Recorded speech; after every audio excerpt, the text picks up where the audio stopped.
Cambodia, one of the most landmine-affected countries in the world. It's also a country I have always wanted to go to, and a topic I have always wanted to cover. But what I found was not what I had expected.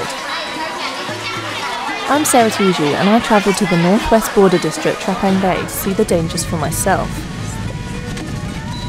Trapeng Bay is one of the sites which the Halo Trust are working to demine. They are the oldest and largest landmine clearance organisation in the world. They have over 700 locally trained and employed deminers, and of these, around 200 are women. These are the women of Trapeng Bay.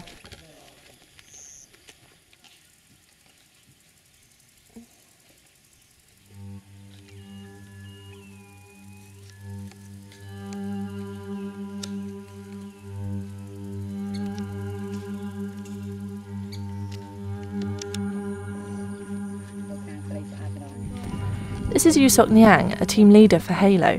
Niang showed us the minefields where many women work hard during the hot days. We had to tread carefully. These red sticks mark which paths are safe to walk on. It was amazing how normal this all is to the deminers here, but it can still be tough for them.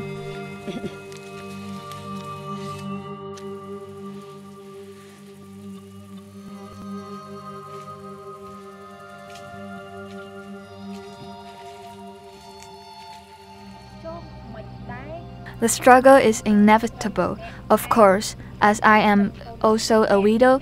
Trying to make a living and survive is a very tough job for me. As for my income now, it can barely cover with the increasing food prices, my children's tuition fee, and other expenses. Therefore, there is always a shortage.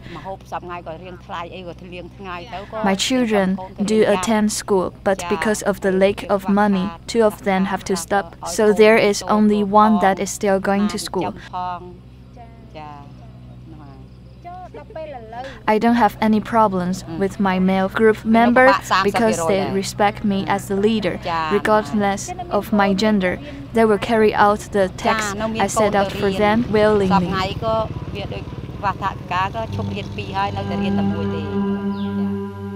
Cambodia's landmine problem is the product of a civil war.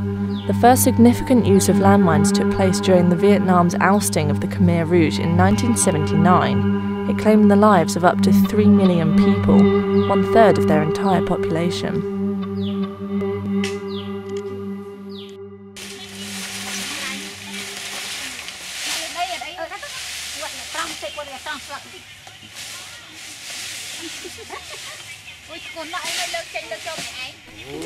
I met a woman nearby called Miss Von Boy. Her leg was destroyed in a landmine accident over 30 years ago. She was collecting bamboo to sell when it happened. Boy always wanted to be a mother, but she has lived alone since her husband died in the Khmer Rouge.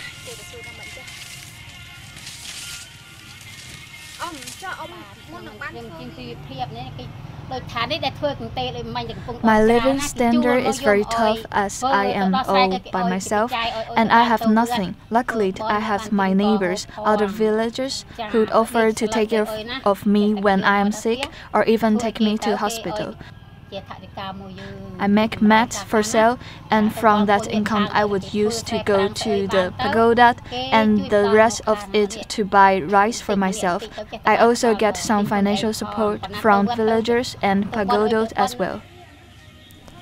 Boy really touched me. It was heartbreaking to see her living alone without the children she may have had.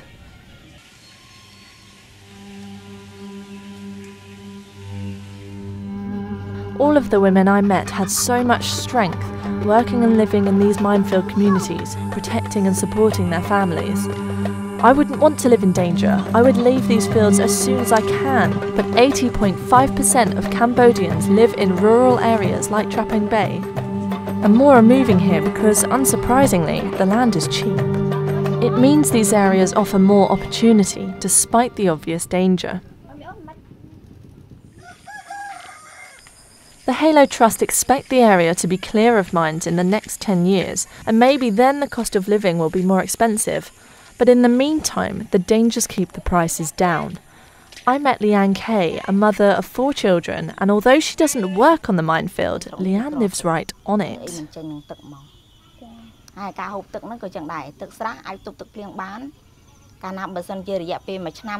Yes, I can make a living here because back in my hometown, the land I used to have was 30 times 60 meters, which was too small to do anything like agriculture, planting, etc.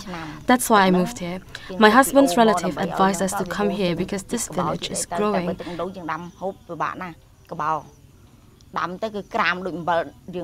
The most important problem here is water. I cannot do anything without water. I cannot grow my crops or feed my animals. I have to buy water, which costs me 1,000 rials per jerry can. My children usually got sick because of the dirty water. Since I've ever been here for 5 years, I've never had malaria, but my children do.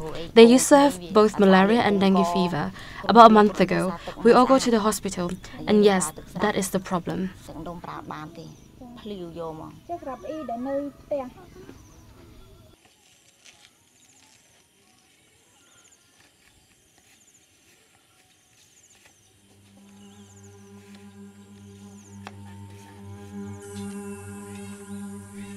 Despite the clear dangers these women face every day, they seem far stronger than I would ever be in their position. They live and work around the minefields, and with one foot wrong, things could end very badly. But to my surprise, they find things like water, disease and money a bigger issue. Would we survive in their shoes? I'm not sure. But what I do know is I've been inspired, and I will take my next steps with more thought.